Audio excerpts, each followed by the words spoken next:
Hello दोस्तों, नमस्कार। मैं हूं मुकेश कुमार। आपका स्वागत है अपने यूट्यूब चैनल एमएस क्लासेस में। जी हाँ दोस्तों, आज हम कक्षा 9 के गणित प्रश्नावली 3.2 आपके सामने लेकर उपस्थित हैं।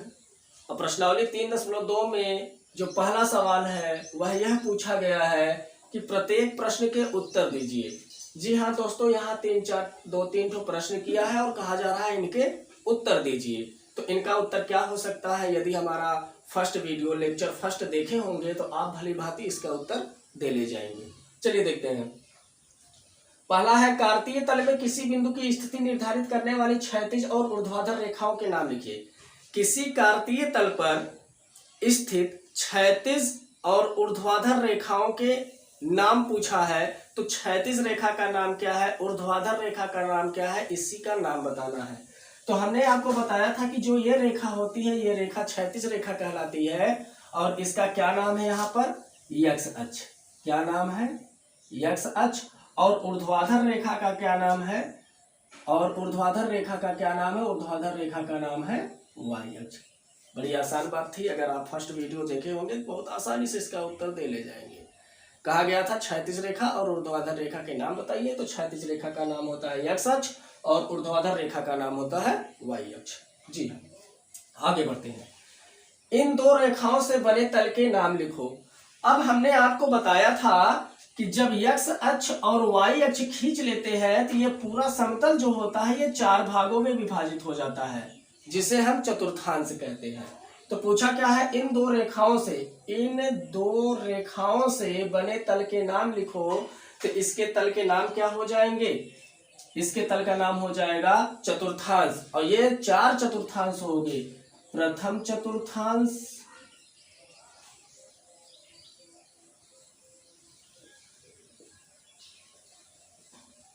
द्वितीय चतुर्थांश, तृतीय चतुर्थांश और चतुर्थ चतुर्थांश। ठीक, चतुर्थ चतुर्थांश। आप आगे चतुर्थांश लिख लीजिएगा, काफी समझदार हैं आप लोग। ठीक, तो क्या मिला आपको? इन दो रेखाओं से बने तल के नाम लिखो। तो इन दोनों रेखाओं से बने तल का नाम चतुर्थांश होता है एक्चुअल में। अगर आपको आगे लिखना है कितने चतुर्थांश होते हैं तो 4 चतुर्थांश, प्रथम, द्वितीय और तृतीय और चतुर्थ चतुर्थांश होते हैं। आगे बढ़ते हैं। उस बिंदु का नाम बताइए जहां ये दोनों रेखाएं प्रतिच्छेदित करते हैं। तो आप देख रहे हैं कि उस बिंदु का नाम जहां दोनों रेखाएं प्रतिच्छेदित करती हो अर्थात मिलती हो। तो यक्ष अक्ष और वाई अक्ष खींचने के बाद ये दोनों रेखाएं जहां मिलती हैं उसे कहते हैं हम मूल बिंदु। क्या बोलते हैं? मूल बिंदु। तो जहां दो रेखाएं प्रतिच्छेदित करती है उसे क्या बोलते हैं हम? मूल बिंदु। ठीक, अब इसका अगला क्वेश्चन है आपके सामने। देखकर निम्नलिखित को लिखिए।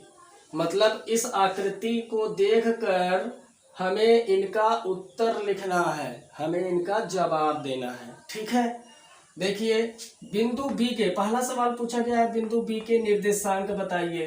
तो बिंदु बी खोजिए भाई, कहाँ है बिंदु बी? बिंदु बी यहाँ पर है। बिंदु बी के निर्देशांक क्या होंगे? तो हमने आपको निर्देशांक की परिभाषा बताया था।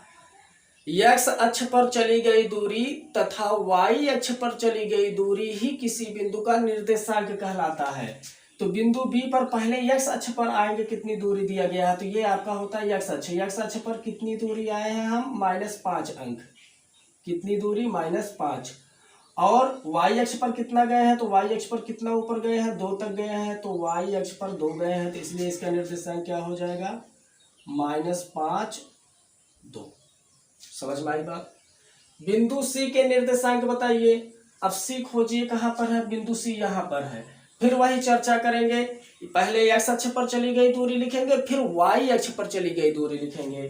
तो एक्स अक्ष पर चली गई दूरी कितना है? कितना गया है एक्स अक्ष पर भाई? 5 अंक तक गया है। तो जो 5 अंक तक गया है तो 5 लिखेंगे। और वाई अक्ष पर कितना गया है? तो वाई अक्ष पर आया है नीचे की तरफ 5 पर आया है। तो नीचे की तरफ 5 पर आया तो -5 लिखेंगे। तो क्या प्राप्त हुआ? बिंदु सी के निर्देशांक 5 और -5 प्राप्त हुआ। आगे बढ़ते हैं। निर्देशांक -3 -5 द्वारा पहचाना गया बिंदु।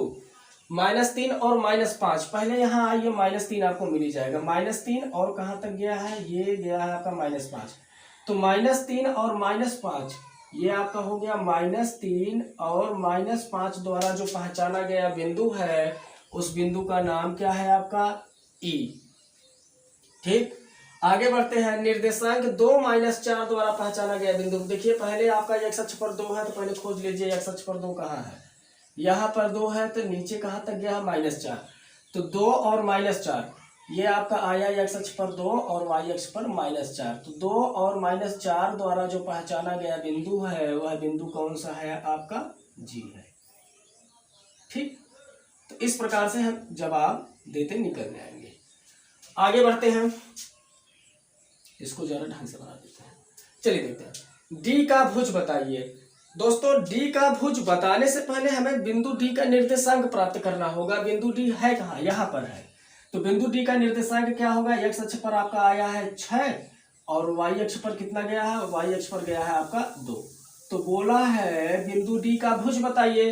तो हमने निर्देशांक की कड़ी में आपको बताया था कि जो ये पहला वाला अंक होता है ये भुज कहलाता है और दूसरा वाला अंक आपका कोटि कहलाता है। तो भुज कितना हो गया इसका, भुज हो गया आपका 6। अब बिंदु एच की कोटि बताइए। बिंदु एच कहाँ है उसे खोज लेते हैं। एच कहाँ, यहाँ पर है भाई एच। चलिए बिंदु एच का कोटि बताने से पहले हम इसका निर्देशांक याद करेंगे। तो x अक्ष पर कितना आए हैं, -5 आए हैं, और y अक्ष पर कितना गए हैं, y अक्ष पर -3 आए हैं। तो इसका निर्देशांक -5 और -3 हो गया। अब इसी कड़ी में बिंदु एच का हमें कोटि बताना है। तो ये आपका भुज होता है और ये आपकी कोटि होती है। तो कोटि कितना हो गया आपका, -3 हो गया। आगे बढ़ते हैं। बिंदु यल के निर्देशांक ज्ञात कीजिए। यल कहाँ है आपका, यहाँ पर यल है। अब इस यल का निर्देशांक आपको ज्ञात करना है। आप देख रहे हैं ये जो बिंदु यल है ये आपके इसी y अक्ष पर ही स्थित है। तो जब y अक्ष पर स्थित है तो देखिए हम कैसे इनका निर्देशांक बताते हैं।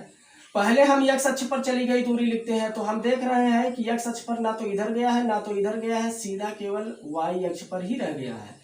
तो जब y अक्ष पर रह गया है, x अक्ष पर कहीं नहीं गया है, तो 0 लिखेंगे x।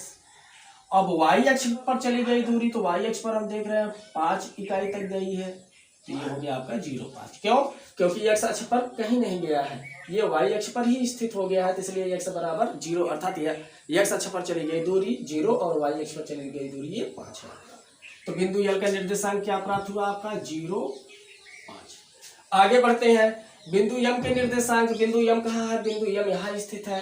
तो बिंदु यम का निर्देशांक निकालने के लिए पहले x अक्ष पर चली गई दूरी, x अक्ष पर कितना आया है भाई, -3 आया है। फिर y अक्ष पर चली गई दूरी, तो हम y अक्ष पर देख रहे हैं ना तो ऊपर गया ना तो नीचे गया, तो कहीं नहीं गया है, तो 0 लिखेंगे। तो बिंदु यम का निर्देशांक क्या प्राप्त हुआ आपका, -3 और 0, -3 0। तो ये था आपका प्रश्नावली 3.2 का पूरा टॉपिक आज समाप्त हुआ। आशा करता हूं कि आपको पूरा कॉन्सेप्ट समझ में आया होगा, और यदि नहीं समझ में आता है तो एक बार दो बार और देख लीजिएगा। आपको ये प्रश्नावली 3.2 जो है एकदम परफेक्ट समझ में आ जाएगा।